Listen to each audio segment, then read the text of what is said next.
IRGC कमांडरच्या गुप्त हालचालींवर अमेरिकेचं बारीक लक्ष होतं. त्यामुळे हजारो पानांचा डेटा आणि सॅटेलाइट इमेजचं रिअल टाइम विश्लेषण करण्यासाठी AI क्लाउडचा वापर केला. टार्गेट क्रॉस व्हेरीफाय करून नागरी हानी कमी करण्यासाठी क्लाउडचा वापर करण्यात आल्यानं अमेरिकन कमांडर्सना जलद आणि अचूक निर्णय घेणं सोपं झालं. क्लाउडच्या मदतीनं बॅलिस्टिक क्षेपणास्त्र आणि ड्रोनचा अभ्यास करण्यात आला. हल्ल्यानंतरही AI क्लाउडचा वापर करून ड्रोन फुटेज आणि सॅटेलाइट इमेज कमांड सेंटरला देण्यात आल्या. त्यामुळे स्ट्राईक आधी आणि स्ट्राईक नंतर शत्रूचं किती नुकसान झालंय ही माहिती देखील क्लाउडच्या माध्यमातून मिळाली.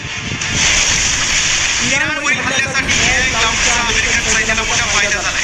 त्यामुळे ट्रम्प यांच्या बंदीच्या घोषणेनंतरही अमेरिकन सैन्यात क्लाउडचा वापर सुरू आहे. त्यात सॅम अल्टमनची कंपनी ओपन AI नं आता अमेरिकेच्या संरक्षण विभागाशी करार केलाय. त्यामुळे भविष्यात युद्ध हे अधिक जलद असेल.